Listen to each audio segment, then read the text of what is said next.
Good morning. Behind the హెడ్లైన్స్తో మీ ముందున్నాను నేను Eshwar. AP BJP దూకుడు పెంచింది. ఓవైపు ఆపరేషన్ ఆకర్షకు తెరతీస్తూనే మరోవైపు యాత్రలకు శ్రీకారం చుడుతోంది.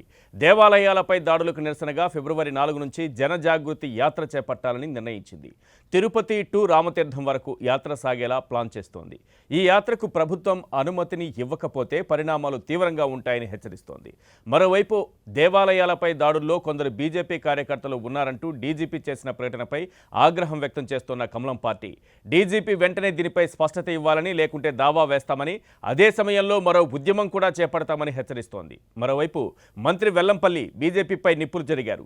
సిబిఐ ఎంక్వైరీని కోరితే ఇప్పటి వరకు ఎందుకు వేయలేదని, కేంద్రం గాడిదలు కాస్తోందా అంటూ మండిపడ్డారు. నోటా కంటే తక్కువ ఓట్లు వచ్చిన బీజేపీకి ఎవరూ భయపడరని, భయపడ్డానికి ఇది చంద్రబాబు ప్రభుత్వం కాదని అన్నారు. బీజేపీ దేవాలయాల యాత్ర వైసీపీని మరింత ఇరకాటంలోకి నెడుతుందా? బీజేపీ దూకుడికి వైసీపీ అడ్డుకట్ట వేయగలదా? రాష్ట్రంలో ప్రధాన ప్రతిపక్షమైన టీడీపీని రీప్లేస్ చేయాలన్న బీజేపీ ప్లాన్ ఎంతవరకు వర్కౌట్ అవుతుంది? ఇదే ఇవాల్టి బిహైండ్ ద హెడ్లైన్స్. రైట్, చర్చలో పాల్గొంటున్నారు అద్దేపల్లి శ్రీధర్ గారు, వైసీపీ అధికార ప్రతినిధి, ఇక గొట్టిపాటి రామకృష్ణ ప్రసాద్ గారు, టీడీపీ అధికార ప్రతినిధి, సామంచి శ్రీనివాస్ గారు, బీజేపీ అధికార ప్రతినిధి మనకు లైవ్లో అందుబాటులో ఉన్నారు. సామంచి గారు, దేవాలయాలపై దాడులు, విగ్రహాల ధ్వంసం, ఈ అంశానికి సంబంధించి ఇప్పటికే రాష్ట్ర ప్రభుత్వం తరపున అంటే ప్రభుత్వం వేసినటువంటి ఎంక్వైరీలు, సిఐడి ఎంక్వైరీ ఒకవైపు జరుగుతోంది, సిట్ ఒకవైపు దర్యాప్తు చేస్తోంది, మరోవైపు సిబిఐ ఎంక్వైరీకి లెటర్ రాసింది. ఇవన్నీ జరుగుతున్నా సరే మీరు ఫిబ్రవరి 4 నుంచి జనజాగృతి యాత్ర, ఈ ధ్వంసమైన దేవాలయాలన్నింటినీ సందర్శిస్తాం అని అంటున్నారు. ఏంటి కారణం?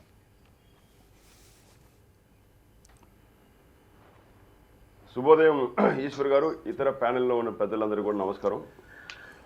సార్, గడిచినటువంటి ఒక 17-18 నెలల కాలాన్ని కానీ మనం గమనిస్తే వరుసగా హిందూ దేవాలయాలను లక్ష్యంగా చేసుకుని, దేవతామూర్తులను, దేవాలయ యొక్క ఆస్తులను లక్ష్యంగా చేసుకుని జరుగుతున్నటువంటి దాడులు కాకతాళీయం అనిపించడం లేదు. ఏదో యథాలాపంగా కాకతాళీయం లేదంటే కుట్రకోణం లేకుండా కొంతమంది బాధ్యత లేని వ్యక్తులు చేస్తున్నట్టుగా కనిపించలేదు. ఆ కారణం చేత ఒక దాదాపు 60-70 సంఘటనలు జరిగినప్పటికీ కూడా ప్రజలు ఎక్కడికక్కడ చిన్నపాటి స్పందనలతో పరిమితమవుతూ వచ్చారు.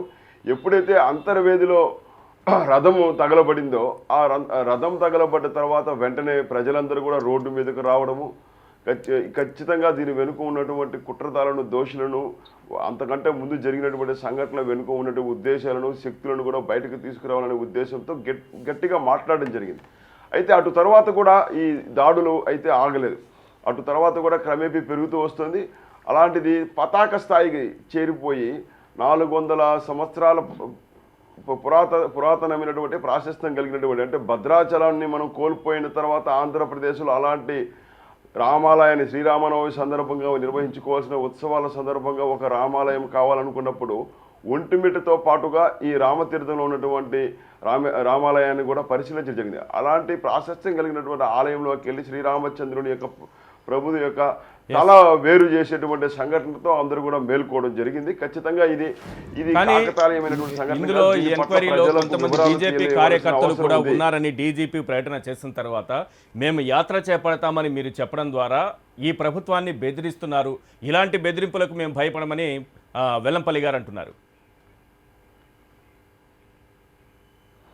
ఇక్కడ బెదిరింపు కాదండి, వాళ్ళ బాధ్యత రాహిత్యం. ముఖ్యమంత్రి గారు ఏం చేశారు, ఆ మధ్యలో ప్రకటించారు, దీని వెనుక ప్రతిపక్షాలు ఉన్నాయి, ముఖ్యంగా తేదేపా ఉన్నట్టుగా ఆయన ముఖ్యమంత్రి ప్రకటించారు.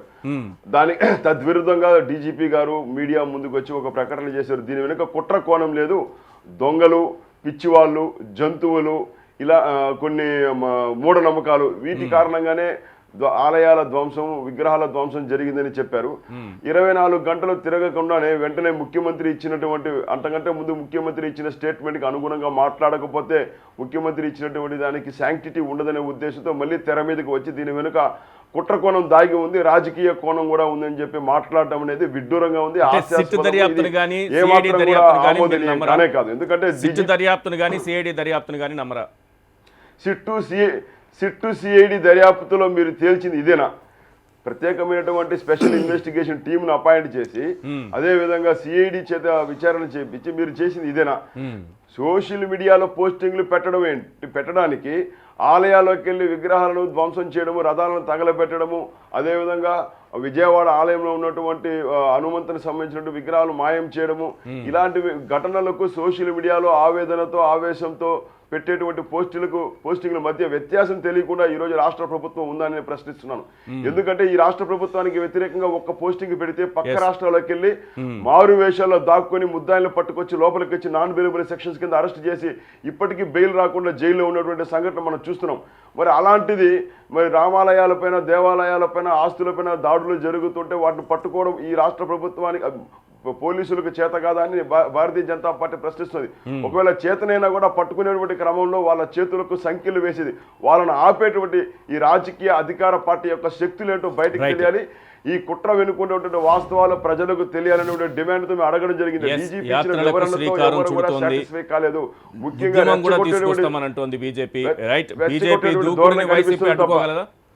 ఖచ్చితంగా అడ్డుకోగలదండి. అడ్డుకోవడం అంటే మేము అడ్డుకోవడం అవసరం లేదు, ప్రజలే అడ్డుకుంటారు. బీజేపీ నైపథ్యం ఏ విధంగా ఉన్నది, ఇప్పుడు మన సామంచి మాట్లాడిన విధంగా కానీ సోమవీర్రాజు గారు మాట్లాడిన విధానం కానీ చూసుకుంటే ప్రజలకే తెలిసిపోతుంది. వాళ్ళు రాజకీయం కోసం రాజకీయం చేస్తున్నారా, లేకపోతే ప్రజాసేవ, లేకపోతే గుళ్ళు కోసం, హిందూయిజం గురించి దేనికోసం చేస్తున్నారంటే అల్టిమేట్గా రాజకీయమే చేస్తున్నారు అన్నది. కపిల్ తీర్థం నుంచి రామ్ తీర్థం ఎందుకు, కపిల్ తీర్థం ఎందుకు వచ్చింది అంటే అక్కడ తిరుపతి బై ఎలక్షన్ ఉంది కాబట్టి, అంతే తప్పితే ఇంకేం లేదు. రెండో మాట తీర్థం ఉంది, అదే తీర్థం ఉంది, తీర్థాలు చాలా రకాలు ఉన్నప్పుడు ఆ మాటలొద్దు, ఆ విధంగా అవనవసరం. రాజకీయం కోసం దాడులో జరిగినటువంటి ప్రదేశాలు పరిశీలిస్తే ఏది ఎగ్జామ్షన్ లేదు బ్రదర్, అన్ని చెప్తాను ఓపిక. మీరు చాలా మాట్లాడారు. కపిల్ తీర్థం నుంచి రామ్ తీర్థం ఏంటంటే అది కపిల్ తీర్థం దగ్గర ఉన్న రాజకీయం చేసుకొని తిరుపతి బై ఎలక్షన్ కోసం చేస్తున్నారు. ఎందుకు ఈ మధ్యకాలంలో తిరుపతిని మళ్ళీ చూస్తున్నారు కాబట్టి 20 సంవత్సరాల తర్వాత వెంకటస్వామి గారు గెలిచిన తర్వాత మళ్ళీ ఎప్పుడు ఏనాడు అంత ముందర గెలవలేదు బీజేపీ, అంత తర్వాత గెలవలేదు బీజేపీ, ఇప్పుడు కూడా గెలవదు.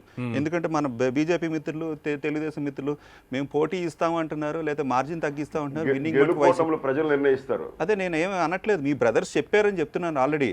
మేము పోటీ ఇస్తాము, మేము సెకండ్ నెంబర్ 2కి వస్తాము, మేమే నెంబర్ 2 ఉన్నామని చెప్తున్నారు తప్ప ఎవరు తిరుపతి ఉప ఎన్నికకు మాత్రమే పరిమితం చేసి చూస్తున్నారు. కాదు ఒక్క మాటకే అంత ఎక్స్ప్లెనేషన్ ఉంది. రెండో మాటకి ఏంటంటే వీరు ఇప్పుడు మన బీజేపీ నాయకులు మాట్లాడినప్పుడు మొత్తం ఇక ఎఫ్ఐఆర్లు, కేసులు, డీటెయిల్స్ పూర్తిగా చదివారా లేదా అంటే, ఎందుకంటే నాకు ఇంచుమించుగా ఈ మిత్రులందరూ కూడా పరిచయం అన్నమాట. ఆ మిత్రులు కానీ ఈ మిత్రులు కానీ, తెలుగుదేశం మిత్రులు కానీ, బీజేపీ మిత్రులు. బీజేపీకి ఎంతమంది అరెస్ట్ చేశారంటే 2 అరెస్ట్ చేశారు, 2 యాబ్స్కాండింగ్ చూపించారు. మరి అంత దానికి ఇంత ఇష్యూ కింద పెద్ద స్టేట్మెంట్ ఇవ్వడం ఏంటి? నిజంగా హిందూయిజంకి టెంపుల్ గురించి కట్టుబడి ఉంటే క్షమాపణ చెప్తే యాత్ర మానేస్తానంటున్నారు. అంటే క్షమాపణ చెప్తే మా యాత్ర మానేస్తారా? 20వ తారీఖు లోపల క్షమాపణ చెప్తే అంటే మానేస్తానంటున్నారు. అంటే అక్కడ ఒక రాజకీయం మళ్ళీ. ఈ యాత్రనే మానేస్తారా క్షమాపణ చెప్తే? అదే అన్నారు. అంతే కదా. ఇక్కడ క్లారిటీ నేను అనుకుంటుంది ఏంటంటే క్షమాపణ చెప్తే మరో ఉద్యమం అన్నారు కదా, దాన్ని ఆపుతారేమో నేను అనుకుంటున్నా. మొత్తానికి యాత్ర ఉంటుందా లేదా? ఈశ్వర్ గారు మీరు చెప్పింది నిజమే, ఆయన సరిగా నాకు కూడా క్లారిటీ లేదు. మాట్లాడిన దాంట్లో ఏ విధంగా మాట బస్ యాత్ర కేసుల దర్యాప్తులో ఇక్కడ క్లారిటీగా చెప్తున్నారు సామంత్ శ్రీనివాస్ గారు, క్లారిటీగా చెప్తున్నారు. క్షమాపణ చెప్పకపోతే, డీజీపీ చెప్పకపోతే మరో ఉద్యమం, అంతేగాని ఇది ఆపుతామని ఎక్కడా లేదు. అంతేనా శ్రీనివాస్ గారు అని అనుకోవాలి అని. అవునండి, అది అలా అనుకోవాలి. నిన్న మాట్లాడిన విధానం కానీ ఆ విధంగా అనిపించలేదు. ఎందుకంటే మేము గుళ్ళు కోసం, హిందుత్వ కోసం ఈ దుశ్చర్యలు జరిగిన దానికి ఖండిస్తూ అన్ని ప్రదేశాలు చూసుకుంటూ తిరుపతి నుంచి రామతీర్థ దాకా వెళ్తా ఉన్నారు. సంతోషం. క్షమాపణ చెప్తే మేము ఆప్ చేస్తాం అన్నారు. అది వదిలిపెట్టి అంటే కంటిన్యూషన్.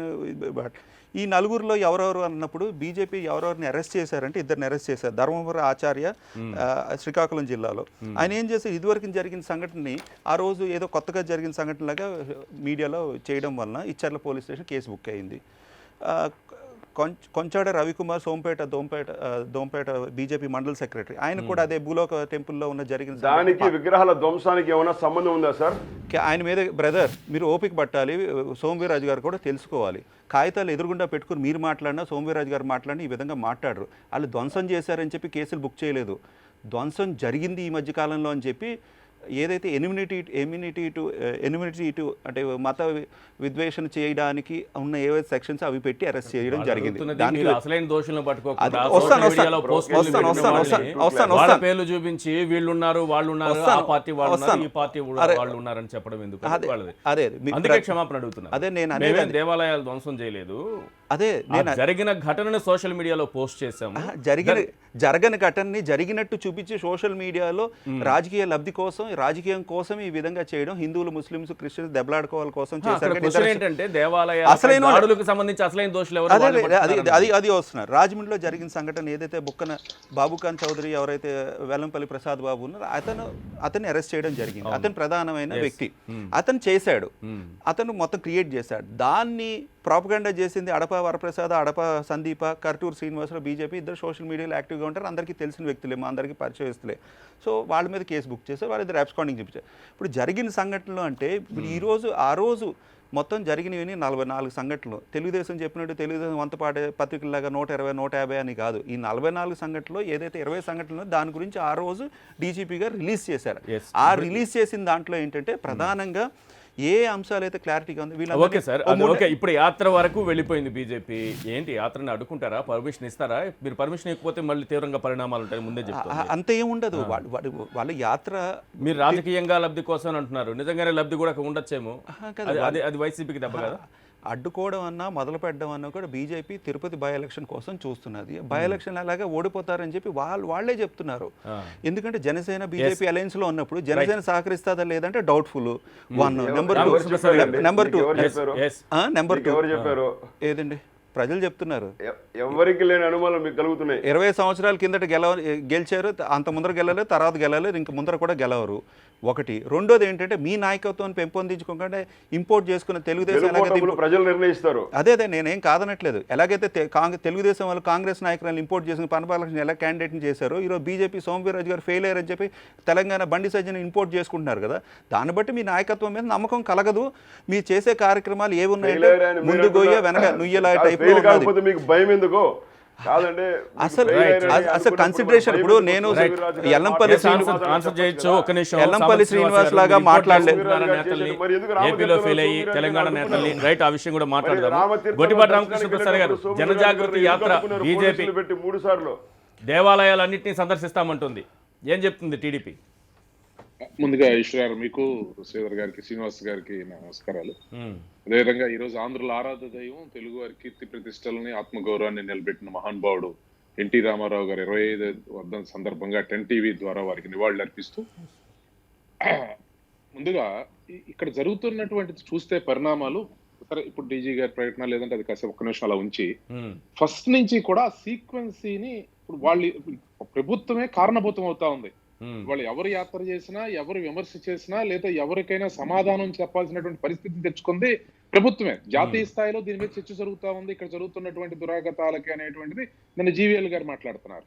అంటే నేను ఇది ఎందుకు చెప్తున్నానంటే, ఇక మొదటి రోజే వచ్చినప్పుడు ఎవరో నిర్దోషులో ఎవరో నిష్పక్షపాతంగా విచారణ జరిపించి దాని మీద మేము చేస్తామని చెప్పానంటే అయిపోయేది. ఇది ఎక్కడ మొదలైంది? అంతర్వేది ఇష్యూ తీసుకోండి. దాని మీద రకరకాల, ఇప్పుడు మీ దగ్గర పూర్తి సమాచారం ఉంటే ప్రభుత్వం దగ్గర ఒక ప్రకటన చేయాలి, లేదంటే సమాచారాన్ని వచ్చిన తర్వాత ప్రకటన చేయాలి. ముందు పిచ్చివాడు అన్నారు, తర్వాత కావాలని ఆకతాయిలు చేశాడన్నారు, తర్వాత కాదు ఎవరో దీనికోసం తేనెకోసం వెళ్ళి తేనెటీగలు తుట్టి కోసం పెట్టారని అన్నారు. ఇంతవరకు వాస్తవాలు ఏంటో బయటకు తెలవలేదు. అదేవిధంగా ఇక్కడ విజయవాడ వెండి సింహాలు పోయినాయి. సింహాలు దాని మీద దర్యాప్తు చేసి దాని మీద పూర్తి వివరాలు చెప్తామనే దాని బదులు అసలు కంప్లైంట్ ఇవ్వడానికే తాత్సర్యం చేశారు.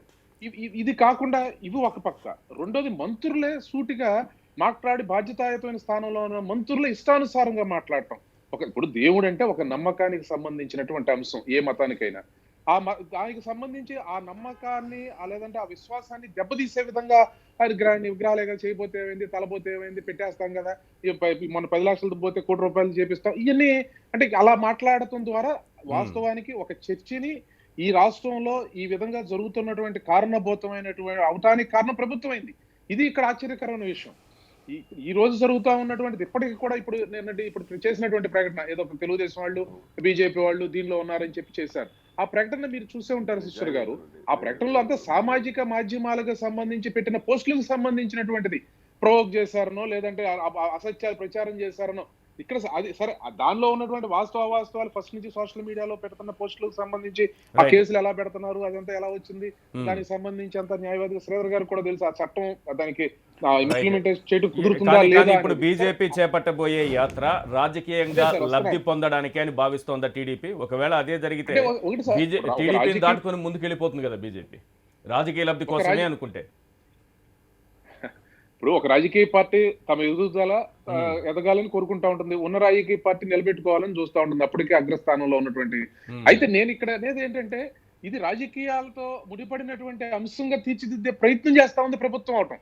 ఓకే, ఇది ఒక విశ్వాసానికి దీన్ని రాజకీయ సంబంధించింది. కేంద్రంగా ఆంధ్రప్రదేశ్ రాజకీయ అంశంగా రాష్ట్రం మార్చింది ప్రభుత్వం అనేది మీ ఆరోపణ. రాజకీయాలు Yes. లేనటువంటిది. ఆ. మొదటి నుంచి చూస్తే Yes. మీకు హైదరాబాద్ లాంటి నగరంలో కొంత మత రాజకీయాలు జరుగుతూ ఉన్నటువంటి మాట వాస్తవం చాలా కాలం నుంచి. సరే, దాన్ని కొన్ని రాజకీయ పార్టీలు ఓన్ చేసుకుని లబ్ధి పొందే ప్రయత్నం జరుగుతున్న మాట వాస్తవం. కానీ ఆంధ్రప్రదేశ్ లో, విభజిత ఆంధ్రప్రదేశ్ లో ఇంతవరకు ఎప్పుడు కూడా ఎక్కడ ఈ మతపరమైనటువంటి రాజకీయాలు కానీ ఆ విధమైనటువంటి అంశాలు కానీ ఎక్కడా లేవు. కానీ ఇప్పుడు ఇక్కడ ఈ విధమైనటువంటి ఒక విభజనని ప్రభుత్వమే తీసుకొచ్చే ప్రయత్నం చేయటం. ఇప్పుడు నిన్న ఉదాహరణకి ఒకటి జరిగింది ఈశ్వర్ గారు, విజయవాడలో ఎవరు మత మార్పిడి జరుగుతా ఉందని చెప్పని అక్కడ కొంతమంది వెళ్ళి అడ్డుకోవడం జరిగింది.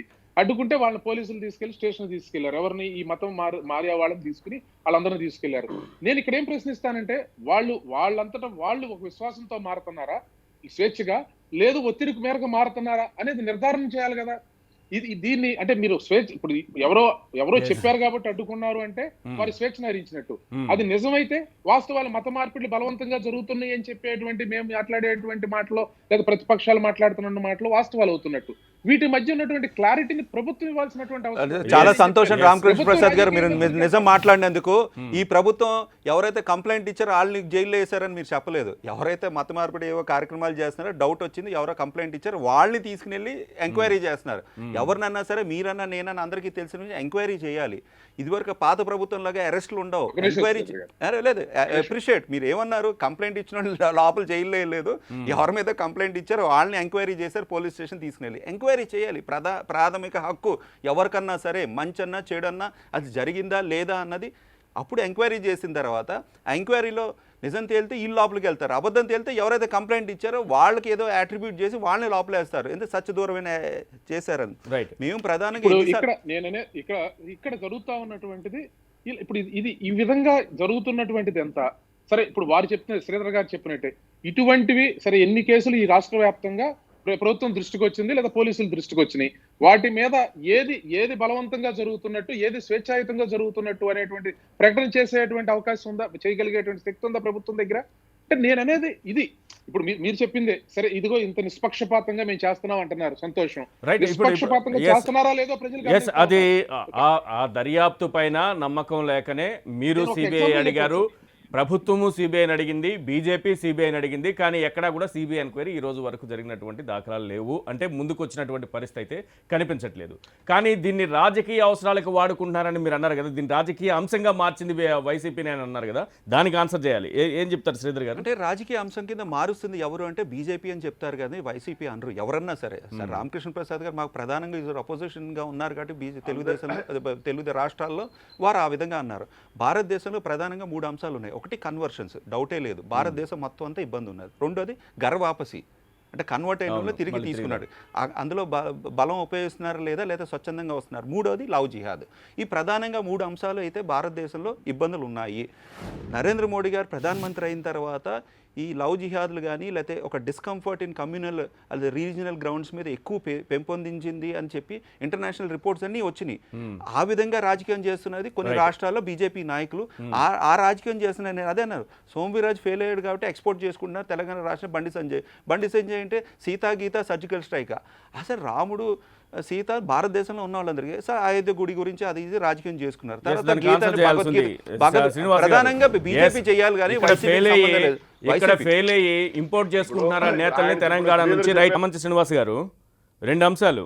ఒకటి, తిరుపతి ఉప ఎన్నిక కోసమే ఈ యాత్రలు, ఈ ప్రకటనలు అనేది ఒకటో అంశం. దీనికి మీరు సమాధానం చెప్పాలి. రెండోది, ఏపీ బీజేపీ ఫెయిల్ అయ్యి తెలంగాణ నుంచి నాయకత్వాన్నో లేకపోతే నాయకులను ఇంపోర్ట్ చేసుకుంటోందని వైసీపీ ఆరోపణ.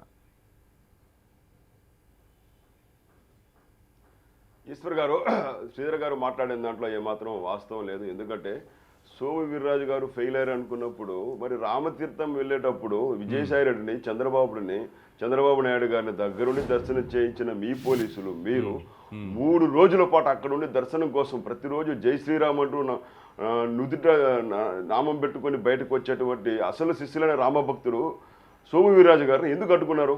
ఎందుకు బీజేపీ రామతీర్థంకి వెళ్ళి దర్శనం చేసుకుంటే మీకు వచ్చేటువంటి నష్టం ఏంటి? ఎవరు దీన్ని రాజకీయం చేస్తున్నారు? ఎవరు దీని వెనుక రాజకీయ రంగు పులిమేటువంటి ఆలోచనతో ముందుకెళ్ళేది? ఈరోజు మీరు పోస్టింగ్లు పెడితే ఇందాక ఆయన మాట్లాడుతూ చెప్పారు శ్రీధర్ గారు, promoting enmity in between 2 classes and 2 religious groups అన్నారు. మరి ఎవరు చేస్తున్నారు? మీ మంత్రులు కదా? మీ మంత్రులు కదా ఆ రకంగా రెచ్చగొట్టేటువంటి వ్యాఖ్యలు చేసింది? మీ మంత్రులు కదా? పగలగొట్టే వాళ్ళకి, ధ్వంసం చేసే వాళ్ళకి పరోక్షంగా భరోసా ఇస్తూ ఈ ప్రభుత్వం వెనుక ఉంది, హిందూ దేవాలయాలపైన యథేచ్ఛగా దాడులు చేయని మేము ఉన్నామంటూ భరోసా ఇచ్చింది, పరోక్షంగా వ్యాఖ్యలు చేసినట్టు మీ మంత్రులు కదా? మరి మీ నిష్పక్షపాతంగా కేసులు దర్యాప్తు చేసేటువంటి పోలీసు వ్యవస్థ ఈ రాష్ట్రంలో ఉంటే రెచ్చగొట్టే వ్యాఖ్యలు చేసినటువంటి మంత్రులపైన కేసులు ఎందుకు పెట్టలేదు? రెచ్చగొట్టేటువంటి వ్యాఖ్యలు చేసిన వాళ్ళందరిపైన ఎందుకు ఎఫ్ఐఆర్లు ఇవ్వలేదు? ఈరోజు డీజీపీ స్థాయి వ్యక్తి మాట్లాడేటప్పుడు ఆలయాల ధ్వంసం వెనుక కుట్రకోణం దాగి ఉంది, కొంతమంది టీడీపీ వాళ్ళు ఇంకొంతమంది బీజేపీ వాళ్ళని చెప్పడం వల్ల ప్రజలను తప్పుదో పట్టించడం కాదా? ఇంతకుముందు ఆయన ఎఫ్ఐఆర్ చదివారంటారు. ఎఫ్ఐఆర్లో ఏముంది? ఆయన చెప్పేటువంటి విషయాలు ఏముంది? ఆలయాల ధ్వంసం వెనుక కుట్ర ఉంది బీజేపీ నాయకులు అని చెప్పడంలో ఆయన రాజకీయం చేసే ప్రయత్నం చేస్తారు. ఇది చిన్న విషయం కాదు. ప్రజలను తప్పుదోవ పెట్టిస్తూ మతాల మధ్య, వర్గాల మధ్య విద్వేషం రెచ్చగొట్టేటువంటి బాధ్యతను జగన్ యొక్క ప్రతినిధిగా ఈరోజు సవాంగ్ గారు తీసుకున్నారు. ఎందుకంటే ఆయన ఆలయాల ధ్వంసం వెనుక, విగ్రహాల ధ్వంసం వెనుక జంతువులు ఉన్నాయి, పిచ్చి వాళ్ళు ఉన్నారు, దొంగలు ఉన్నారని చెప్పినప్పుడు దానికి పరిమితం కావాలి కదా? ఆ స్టేట్మెంట్ కి ఆయన కన్ఫైన్ కాకుండా ఎందుకు ఖచ్చితంగా ఆంధ్ర రాష్ట్రంలో రాజకీయ ప్రయోజనం చేయడం కోసం ఈ రోజు రెచ్చగొట్టేటువంటి ప్రయత్నం చేస్తుంది.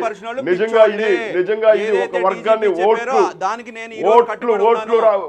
ఆ మూర్ఖులు ఎవరు? ఆ పిచ్చితో, పిచ్చి పరాకాష్ఠతో పైశాచిక ఆనందం పొందేటువంటి పిచ్చి వాళ్ళకి గుర్తు చెప్పాలి. నిజంగా మీరు ఆ పిచ్చి ఉన్నటువంటి హిందూ దేవాలయాలు, ఆ పరాకాష్ఠతో ఉన్నటువంటి పైశాచిక ఆనందం పొందే పిచ్చి వాళ్ళు ఈ వైసీపీ ప్రభుత్వంలో ఉన్నారు. దేవాలయాల ధ్వంసంపై పైశాచిక ఆనందం పొందేటువంటి వ్యక్తులు మంత్రులుగా ఉన్నారు. 120 దేవాలయాలపై ధ్వంసం జరుగుతుంటే ధైర్యం కలిగిన 120కి మీరు కట్టుబడి ఉంటారా? రిజైన్ చేస్తారా? సోమవీరరావు గారు ఏ బేసిస్ లో పదే తెలుగుదేశాన్ని నిలదీస్తారు? తెలుగుదేశం నాయకులు ఏమంటున్నారో తెలుసా? హిందువులు ఎవరు వైసీపీలో లేరా? మగతనం ఉన్న హిందువులు ఎవరు వైసీపీలో లేరా? మగతనం ఉన్న హిందువులు ఎవరు వైసీపీలో లేరని అడుగుతున్నారు. చెప్పండి. 20 తారీఖు చెప్పండి. 120 జరిగింది అని ప్రోటోకాల్ పేరుతో, బ్రహ్మోత్సవాల పేరుతో మీకు ప్రాధాన్యత క్రమంలో దర్శనం కావాలని చెప్పి దేవాలయాల సోమవీర్రాజు గారికి 6గురికి 10 మందికి దర్శనానికి పర్మిషన్ ఇచ్చారు. రాజ్ కుమార్ గారు, విజయనగరం ఎస్పీ సోమవీర్రాజు గారు వెళ్ళారు. అలాగా రౌడీ ఎలిమెంట్స్ పట్టుకుని వెళ్ళి అక్కడ గొడవ చేయడానికి వెళ్ళి రాజకీయ లబ్ధి కోసం ఏ విధంగా తిరుపతిలో కపిల తీర్థాన్ని రామ్ తీర్థంలో గొడవ చేసి రాష్ట్ర ప్రభుత్వం మీద లేదంటున్నా. అన్ని విశ్వాసాలు గౌరవించాల్సిన బాధ్యత మీకు లేదా? నిజంగా మీకు దమ్ము ధైర్యం ఉంటే వెల్లంపల్లి శ్రీనివాస్ ఎక్కడ దాక్కున్నాడని నేను అడుగుతున్నాను. ఆలయాలపైన దాడులు జరుగుతుంటే వెల్లంపల్లి శ్రీనివాస్ దర్గాలకు రక్షణ కల్పిస్తారని చెప్తారా? ఈ రోజు శ్రీనివాస్ గారు ఒక నిమిషం సార్. శ్రీనివాస్ గారు ఒక నిమిషం. జై శ్రీరామ్ అన్నారు. అంత ముందర మీకు దమ్ము ధైర్యం ఉంటే ఎందుకు మీరు ఖండించలేదు? అదే పవన్ కళ్యాణ్ గారు ఎవరైతే బీజేపీ అలయన్స్ ఉన్నారో ఒక రోజు నామం పెట్టి జై శ్రీరామ్ అన్నారు కానీ రాముడి భక్తుడికి అనిపించుకున్నారు. 10 సంవత్సరాల ముందు లేదు, 10 సంవత్సరాల తర్వాత ఉండదు. వీళ్ళ రాజకీయం చేసేది కులాన్ని మతాన్ని అడ్డు పెట్టుకుని రాజకీయం చేయాలని చెప్పి ఇంకా అన్ని అయిపోయింది. వెల్ఫేర్ మెజర్స్ లో ఆంధ్ర రాష్ట్రం నెంబర్ 1 ఉంది. టెస్టింగ్ ట్రేసింగ్ నెంబర్ 1 ఉన్నది. శ్రీనివాస్ గారు ఒక నిమిషం వినండి సార్. ఎంఎస్ఎంఈకి ఏదైతే డిస్బర్స్మెంట్ 902 కోట్లు కోవిడ్ లో ఇచ్చింది నెంబర్ 1 ఉన్నది. ఇన్వెస్ట్మెంట్స్ గత 6 నెలల ఇన్వెస్ట్మెంట్స్ నెంబర్ 1 ఉన్నది. నెంబర్ 1 2 3 లో మీకేదో ప్రశ్న ఇస్తున్నారు. చెప్పండి శ్రీధర్. చెప్పండి మీ ప్రశ్న ఏంటి? ప్రశ్నకు సమాధానం చెప్పండి శ్రీధర్. ధైర్యం ఉన్న మగతనం ఉన్న హిందువు ఒక్కడు కూడా వైసీపీలో లేడా? దేని సమాధానం చెప్పాలి? తప్పు చేసినందుకు లోపల వేసేయాలి. ధైర్యం మగతనం అవన్నీ మాట్లాడుకోవడం మనకు అవసరమా? ఇప్పుడు ఎక్కడ వేసేదండి? ఏం మాట్లాడుతున్నారు? విషయం మీద మాట్లాడండి. మీరు ఖండించారా? ఏది ధ్వంసం జరుగుతుంటే ఒక్కడైనా ఖండించారా మీరు? శ్రీధర్ 100% నేను చెప్తున్నాను కదా, ఎవరైతే అడ్డదిడ్డంగా మాట్లాడతారో పిచ్చోళ్ళు, ఎవరైతే చేశారో వాళ్ళు ఖచ్చితంగా పిచ్చోళ్ళు. రాజకీయ కుట్రలో చేశారా, నిజంగా చేశారా, లేదా లబ్ధి కోసం చేశారా, దొంగతనం కోసం చేశారా, ఎవరో పైనాయకత్వం కోసం ప్రాప్తి కోసం చేశారా అన్నది ఎంక్వైరీ చేయాలి పోలీసులు. పోలీసులు ఎంక్వైరీ చేయకుండా నేను డిసైడ్ చేసి మాట్లాడేస్తారా? పోలీసు ఎంక్వైరీ ఇప్పుడు అంతర్వేది మీకు ఇచ్చారు, 4 నెలలు అయింది. ఏం పీకేర్ అని చెప్పి వేరే విధంగా వాళ్ళు మాట్లాడాలా? నేను DGP ఏం చేసిన మాట్లాడతారు? వ్యాఖ్యలు మీరు మా మినిస్టర్ అదే సమర్థిస్తారా? అన్నారు కదా మిమ్మల్ని ఏ 4 నెలల నుంచి ఏం చేశారు బీజేపీ నాయకత్వం ఇక్కడ కానీ ఢిల్లీలో కానీ సిబిఐకి ఇచ్చారు కదా, సెంట్రల్ గవర్నమెంట్ అండర్టేకింగ్ ఇచ్చారు కదా. మీరు 4 నెలలు ఏం చేశారంటే రథం తయారు చేసి ట్రయల్ రన్ కూడా చేసి రెడీగా చేసాం. అది మా నిబద్ధత. 40 గుళ్ళు చేసిన తెలుగుదేశం ప్రభుత్వం కట్టకపోతే 40 గుళ్ళ 10 గుళ్ళకి మళ్ళీ ఫౌండేషన్ స్టోన్ ఇస్తే అది మా నిబద్ధత. ప్రజలు డిసైడ్ చేస్తారు. మాట్లాడితే కాదు తెలుగుదేశంలో రిజైన్ చేస్తారా లేదా చెప్పండి. తెలుగుదేశం పదే బీజేపీ నాయకులు అన్నప్పుడు ఆ ఎమ్మెల్సీని కూడా రిజైన్ చేసి మాట్లాడాలి కదా. ఓకే, ఇప్పుడు ప్రెసిడెంట్ అయిన తర్వాత రిజైన్ చేయాలి కదా. అందరి ఓట్లతో కాదా మీరు అధికారంలోకి వచ్చింది? అందరి ఓట్లతో కాదా మీరు అధికారంలోకి వచ్చినట్టున్నారు? రామకృష్ణ ప్రసాద్ గారు కన్క్లూడ్ చేయండి ప్లీజ్. సమయం ఇచ్చిపోతాను. ఒక నిమిషం శ్రీనివాస్ గారు, శ్రీధర్ గారు ప్లీజ్. ఓటు బ్యాంకు రాజకీయాలు, మత సంస్కృతికరణ, మైనారిటీ ఓటు బ్యాంకు రాజకీయాల పేరుతో ఈ సమాజాన్ని విడగొట్టేటువంటి ప్రయత్నం చేస్తున్నారు మీరు. ఆ 126 పైన ఛాలెంజ్ చేస్తున్నారు కదా. అన్నారు, నేను చేస్తాను సార్, మీరు సమయం లేదన్నారు, కావాలంటే ఇస్తాను సార్, అదేం పని లేదు. సంఘటనలకు సంబంధించి ఖచ్చితంగా హిందూ మత విశ్వాసాలకు సంబంధించి దెబ్బతిన్నటువంటి సంఘటనలు జరిగినాయి ఒకటి. రెండోది, ఇప్పుడు వీరనేది ఒక కేసు సిబిఐకి ఇచ్చి గాడిదలు కాస్తుందా కేంద్ర ప్రభుత్వం అన్నటువంటిది. మిగిలినటువంటి కేసులు సరే మీ దృష్టిలో ఎన్ని జరిగితే అన్ని 40-50 డీజీ గారే ప్రకటన చేశారు, ఎన్ని జరిగితే అన్ని. ఆ కేసుల్లో మీరు మరి గుడ్డుగుర్రాలు పళ్ళు తవ్వుతున్నారా అని చెప్పి అడుగుతారు కదండి మిగిలినటువంటి వాళ్ళందరూ. ఇప్పుడు నేనేమంటున్నానంటే మిగతా కూడా పట్టుకుంటాం, ఎవరున్నా కూడా పట్టుకుంటాం. ఇద్దరు ఎల్లో చొక్కాలు వేసుకున్న వాళ్ళు ఇద్దరు కూడా ఏ పార్టీ నేపథ్యం ఉన్నా కూడా ఇద్దరు కూడా పట్టుకుంటాం. ఆరెంజ్ ఎల్లో అనగా తెలియట్లేదు. డ్రెస్సింగ్ కూడా ఆరెంజ్ ఎల్లో కూడా కనబడదు దూరం నుంచి కెమెరాలో. ఇద్దరు కూడా ఒకే నేపథ్యం. చేసే మాట మాట్లాడదు. అరెస్ట్ చేయమంటారు, అరెస్ట్ చేస్తే తప్పంటారు. అరెస్ట్ కోసం వెళ్తే బెయిల్కి వెళ్ళండి, లేకపోతే క్వాష్కి వెళ్ళండి. మీరు కానీ మీ నిజాయితీ ఎప్పుడు చూపించుకోవాలి? అంతే తప్ప మాట్లాడితే కదా.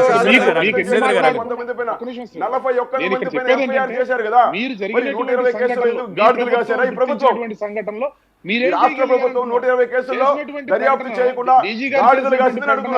రాజకీయ పరంగా ఉంటాం ఒక పక్క అయితే, దానిలో అరెస్టులు చేసినటువంటి వాళ్ళు సోషల్ మీడియాకు సంబంధించి పోస్టులు పెట్టారని అవి కారణాలుగా చూపిస్తారేమండి?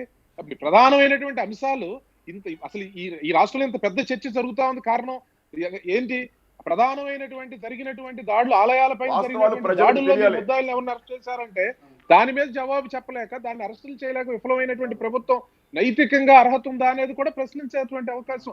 మీరు ఒక కేసును సిబిఐ విచారించాలని ఇచ్చారు, విచారించి వెంటనే దోషులు తేల్చాలి. అదే సమయంలో మీ పాత్ర ఏంటి అనేది కూడా ఇక్కడ చూడాలి కదా. లేదా అన్ని పైకి ఇచ్చేద్దామంటే ఇచ్చేసేయండి, అన్నింటినీ కలిపి ఇచ్చేసేయండి, అది కూడా బాగుంటుంది కదా. ఒకటి ఇచ్చిందే సరిగ్గా చేయలేని బీజేపీ గురించి డీజీపీ గారు మన ఏమన్నారంటే, అంతర్వేద సంఘటన సిబిఐకి ఇచ్చినా కూడా వాళ్ళు ఇంకా చేయకపోయినా కూడా మా ఎస్ఐటీ ఏదైతే 18 ఆఫీసర్స్ అపాయింట్ చేసామో వాళ్ళు ఎంక్వైరీ చేస్తున్నారు. అంతర్వేద కూడా ఎంక్వైరీ చేసి వాళ్ళ దగ్గర క్రోడీకరించి ఇన్ఫర్మేషన్ కూడా సిబిఐ మీరు అన్నారు. గాడులు కూడా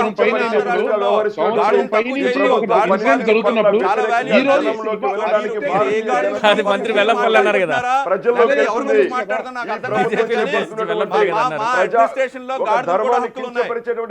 అజెండాతో ముందుకెళ్తుంది.